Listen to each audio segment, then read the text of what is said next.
I'm Nima Rajan. There are 3 days left on the campaign trail, and 3 main party leaders are touring the provinces in central and eastern Canada. Both the Liberals' Justin Trudeau and the Conservatives' Erin O'Toole are in Ontario, and New Democrat leader Jagmeet Singh was in both Quebec and Nova Scotia. Canada's top doctor warns that the country could potentially see higher case counts than seen so far throughout the pandemic. This if more people don't get vaccinated against COVID-19. Chief Public Health Officer Dr. Theresa Tam says close to 7 million eligible people are not fully vaccinated. And this could cause hospitalizations to exceed healthcare capacity in some areas, like what is being seen in Alberta right now. Dr. Tam warns that vaccination is even more important now, given the Delta variant. Health Canada has announced new names for the Pfizer, Moderna, and Oxford AstraZeneca COVID-19 vaccines based on a request from the drug companies. The Pfizer-BioNTech vaccine will now be known as Comirnaty. This is a mashup of the terms COVID-19, mRNA, community, and immunity. The Moderna vaccine will go by Spikevax, and the AstraZeneca vaccine will be named Vaxzevria. The federal government says the so-called AUKUS deal between 3 key allies won't diminish Canada's ability to defend its own interests in the Indo-Pacific region. The AUKUS agreement is an intelligence deal between the UK, Australia, and the US. One consultant and former US diplomat says it raises questions about the future of the Five Eyes partnership. Prime Minister Justin Trudeau says the AUKUS deal was primarily about Australia's desire to procure nuclear-powered submarines. He says the technology does not interest Canada. In a protest of what they call a culture of misogyny on campus, students at Western University in London, Ontario, walked out of class today at noon. The students were speaking out on how the school was handling a series of sexual assault allegations. Police say 4 women have come forward with formal complaints about being sexually assaulted on campus. There is also an ongoing investigation into social media allegations of mass drugging and sexual assaults at a campus residence during orientation week. Alberta Premier Jason Kenney says his government will implement a vaccine passport.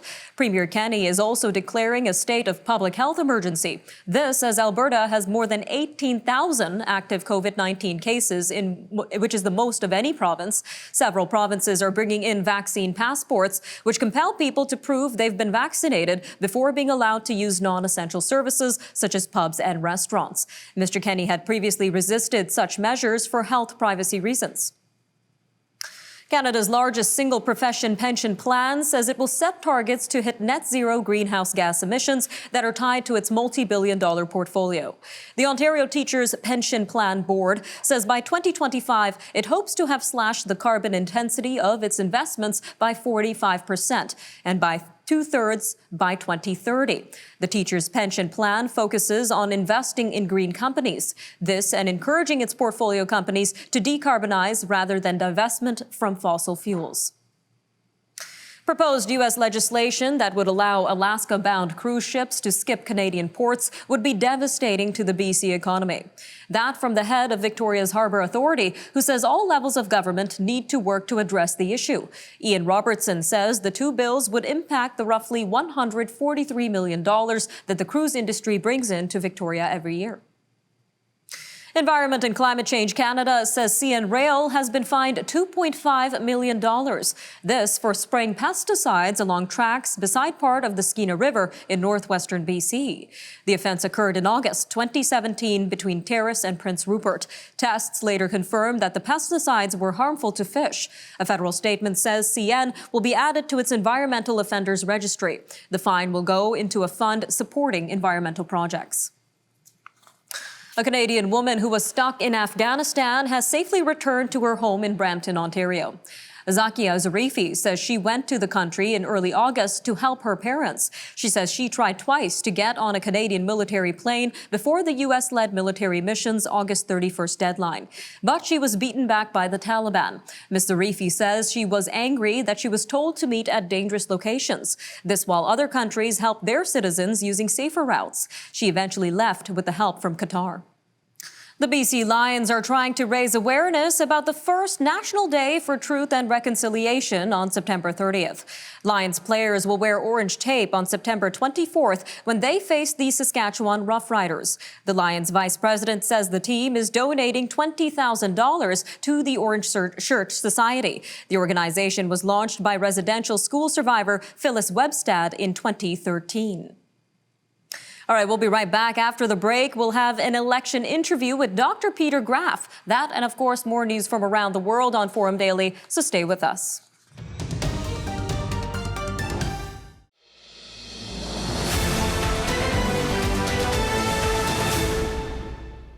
Canadian voters head to the polls on Monday, and key battleground ridings are emerging with just 3 days until Election Day. Liberal leader Justin Trudeau started the day with a campaign stop in Windsor, Ontario. NDP leader Jagmeet Singh is focusing his efforts in Sherbrooke, Quebec, and then Sackville and Halifax in Nova Scotia. And Conservative leader Erin O'Toole is campaigning in London and St. Catharines, Ontario. Meanwhile, the latest opinion polls suggest that the race between the Liberals and Conservatives is still too close to call. Moving away from the horse race side of the election, we turn to an overview with Dr. Peter Graefe, Associate Professor of Political Science at McMaster University. Doctor, welcome to Forum Daily. I'm happy to be here. Now, sir, what would you say has been the main theme of this federal election so far? Well, it started with Justin Trudeau declaring non-confidence in his own government. So in many ways, I think the theme has really been around which of the party leaders has the confidence and the competence to lead Canada through the end of this pandemic into whatever comes next. All right, sir, and this is quite a unique election considering it's during a pandemic, a nationwide pandemic. So what kind of influences and impacts has COVID-19 had on the race so far? It's been really a bit surprising how little it's had. It's obviously affected the way that the politicians have been campaigning. One might have thought that Mr. Trudeau would enjoy a much bigger halo effect from, the success of the vaccine rollout. But if we look at people's choice of who the preferred prime minister would be, or the sort of a net leader approval rating, Mr. Trudeau is actually not that popular coming out of that. I mean, the bigger impact may be more on the Conservative campaign, both in terms of trying to deal with the question of vaccination, which I think has split that party internally and has driven a certain number of voters towards the People's Party. And I think now more recently with the crisis in Alberta, the decision of Mr. O'Toole to praise Alberta's approach to responding to the pandemic is probably something he kind of regrets that he had done. All right, sir, jumping to what's important to our voters, from what you've observed, what seem to be the top 3 concerns of Canadian voters so far? Well, I think one's an age-old one about affordability. About half of Canadians are about $200 per paycheck away from, being in the red. And so there's that constant concern of affordability. As in 2019, I think the question of climate change is important, maybe even more important than last time. And I think finally, at least when we're looking at central Canada and Ontario in particular, questions of housing have become much more prominent than they've been in recent elections. And from what you've been seeing, have the parties addressed these concerns adequately? Well, I think they've addressed them in their platforms. Whether they've convinced a lot of Canadians with them, is another story. I think, all the parties have their little gimmicks in terms of promising people that they'll be better off, on their cell phone bills or, through this tax credit or that tax credit. I think they've been doing that long enough that Canadians aren't really following them on that. And then there's questions, the NDP proposes pharmacare and coverage of dental care, again, which is attractive, for instance, to Canadians working in jobs where they don't have that coverage in their work. Probably doesn't do a lot for, the other part of the population that does have some coverage and doesn't see the benefit in that. All right, sir, just about a minute and a half left here, but what are the top battleground ridings to watch for across the country? Well, I think there's a lot of close ones. And in many ways, you look at what races were close last time because they'll be affected by kind of overall polls, which show the Liberals down a little, the Conservatives pretty stable or maybe down a shade from last time, and the NDP up. But not that much, So I think if we follow the leaders, we'll really see what they think the hot ridings are. So, as you mentioned, Mr. Trudeau's in Windsor, where he risks losing a riding, but maybe picks one up from the NDP. Mr. O'Toole's in St. Catharines, where they hope to take back Rick Dykstra's old seat in St. Catharines. So it's really, I think, by following the leaders, you get a sense of where they have ridings that they're trying to protect or where they may see a possibility for growth.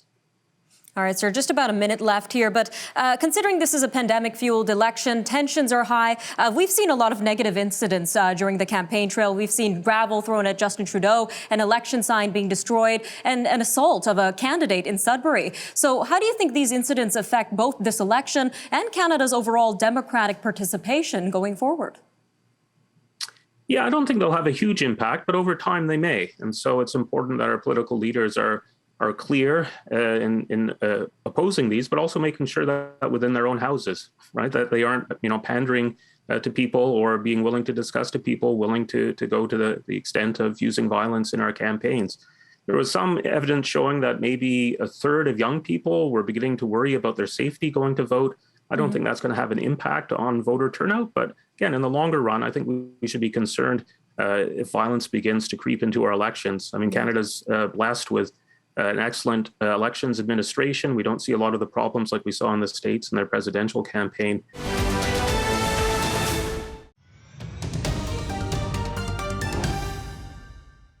A BC Supreme Court judge has expressed concern about the situation unfolding in the Ferry Creek area on Vancouver Island.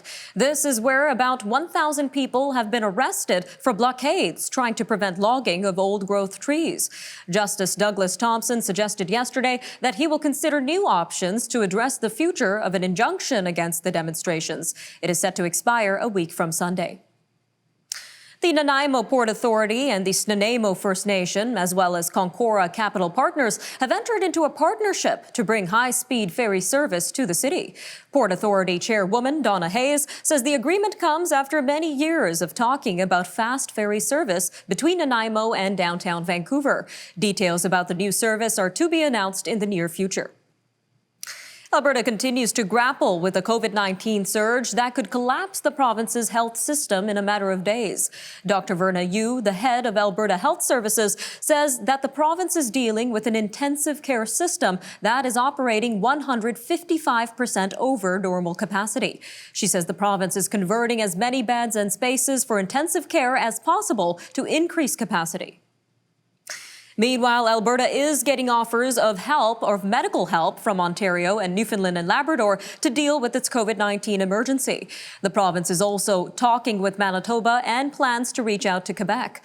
Alberta Health Services says a surge in cases could cripple the province's health system in a little more than a week. COVID-19 cases in Alberta began surging. This after Premier Jason Kenney lifted almost all health restrictions in the province on July 1st, deeming that the battle was over. Alberta has been seeing more than 1,000 new cases a day for weeks. Saskatchewan has announced a proof of vaccination system aimed at the unvaccinated. Premier Scott Moe says they are driving the fourth wave of the COVID-19 pandemic in the province. People will be required to show proof of vaccination or a negative COVID-19 test to enter some businesses, establishments, and event venues starting October 1st. Premier Moe is also reinstating a province-wide mask mandate for all indoor public places, but he says it could be lifted by late October. Two women are the only candidates in the race to become the new Manitoba Progressive Conservative leader and the province's next premier. The party says only former Health Minister Heather Stephenson and former Winnipeg MP Shelley Glover met all the requirements by the entry deadline. That means Manitoba will get its first female premier when party members select a replacement for Brian Pallister, who stepped down earlier this month. The union that represents grocery store workers in Manitoba is calling on the province to declare September 30th a statutory holiday. In June, Ottawa declared the National Day for Truth and Reconciliation and added it to the list of general holidays. The Manitoba government announced earlier that it will be a school holiday this year, but not a provincial statutory holiday. The United Food and Commercial Workers Union represents 19,000 Manitoba workers.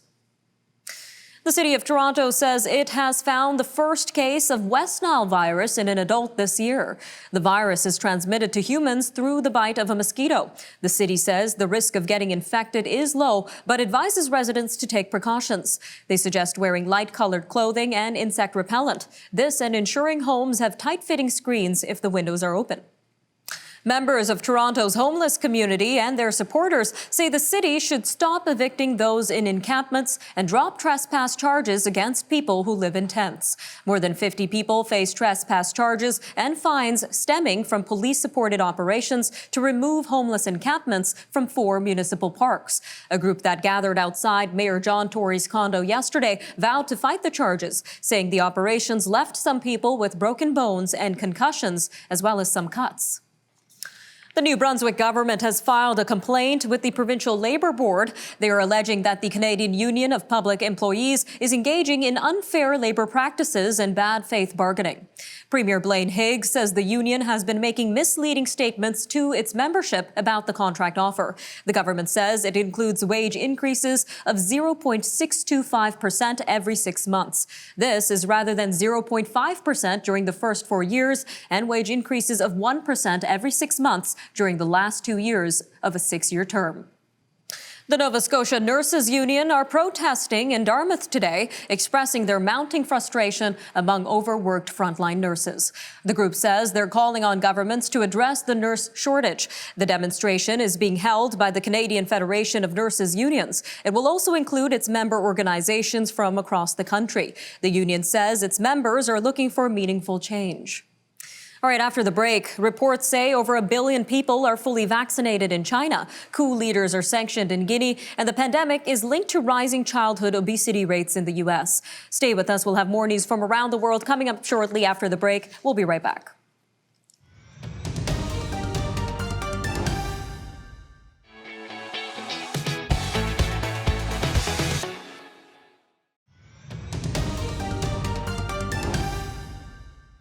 U.S. federal regulators have approved a drug from Eli Lilly for a new use in preventing disease in people who have been recently exposed to COVID-19. The U.S. Food and Drug Administration has granted emergency use of the drug. It is approved for adults and children over 12 who may have an infection and are at high risk of getting severe COVID-19. Previously, the drug was authorized for high-risk patients with confirmed COVID-19. Cambodia is now vaccinating children between the ages of 6 and 11. This is in an effort to be able to reopen schools that were closed for months during the COVID-19 pandemic. The Southeast Asian country has already been vaccinating older children, and Prime Minister Hun Sen says he has ordered health officials to study if children ages 3 to 5 can also be vaccinated. Nearly 72% of Cambodia's almost 17 million people have received at least one COVID-19 vaccination. Chinese health officials say more than 1 billion people have been fully vaccinated in the world's most populous country. That represents 72% of its 1.4 billion people. A National Health Commission spokesperson says 2.16 billion doses have been administered and 1.01 billion people have been fully vaccinated. Prime Minister Scott Morrison has rejected Chinese criticism of Australia's new nuclear submarine alliance with the U.S. China reacted angrily when Mr. Biden, Mr. Morrison, and British Prime Minister Boris Johnson used a virtual news conference this week to announce a defense alliance. It will provide Australia with nuclear-powered submarines. West African leaders have decided to impose travel bans and freeze financial assets of members of Guinea's ruling junta and their families after a coup more than a week ago. The decisions were announced Thursday. ECOWAS President Jean-Claude Brault said the West African leaders have also insisted that there should be no need for a very long transition for the country to return to democratic order. The targeted sanctions come after Guinea's coup leaders set a number of conditions for releasing Mr. Alpha Condé. South Africa's highest court has denied former President Jacob Zuma's application to rescind his 15-month jail sentence. A constitutional court judgment upheld its earlier ruling that Mr. Zuma should go to prison. This for refusing to testify at a commission into corruption in government while he was president. Mr. Zuma was jailed in July but has since been granted medical parole for an undisclosed illness. The ruling does not affect Mr. Zuma's parole. Haiti's new justice minister is pledging to find those responsible for high-profile killings. Justice Minister Liz Quetel said Thursday that he is prioritizing the killings of President Jovenel Moïse, this and Montferrier Dorval, the head of Port-au-Prince's Bar Association, who was killed last year. Mr. Quetel also said he aims to fight gangs and reduce lengthy pre-trial detentions. This while thousands of people have been languishing in prison for years without a single hearing. Lebanon's incoming finance minister has signed a new contract with a New York-based company to conduct a forensic audit of the country's central bank. This was a key demand of the international community to restore confidence in the crisis-struck country. Alvarez and Marcel had pulled out of an earlier deal late last year, complaining that it was not able to acquire the information it needed for its audit. The withdrawal was a blow to calls for accountability in the country mired in decades of corruption. China has applied to join an 11-nation Asia-Pacific Free Trade Group in an effort to increase its influence over international policies. The Comprehensive and Progressive Agreement for Trans-Pacific Partnership, or CPTPP, was previously known as the Trans-Pacific Partnership. The group, which took effect in 2018, includes agreements on market access, movement of labor, and government procurement. A new study ties the COVID-19 pandemic to what is being called an alarming increase in obesity in U.S. children and teenagers. Childhood obesity has been increasing for decades, but the new work from the CDC suggests an acceleration last year. This especially in those who already were obese when the pandemic started. Obesity can put people at risk for more severe illness after coronavirus infection. A Chinese woman suing for the right to freeze her eggs is getting her case heard in a Beijing court. Teresa Xu is suing a public hospital that forbid her from freezing her eggs, citing national law. She says, quote, "My eggs are getting older with me, and the deadline is more and more pressing." China only allows married couples to access reproductive services and related benefits. Ford plans to spend $250 million and add 450 jobs at 3 Michigan plants to meet demand for the new F-150 Lightning. Kumar Galhotra, Ford's president of the Americas, said Ford has already taken more than 150,000 reservations for the new electric version of its popular F-150 pickup truck. And that'll do it for your look at national and international news for today. I'm Nima Rajan, and this was Forum Daily News. Take care, Canada. We'll see you next time.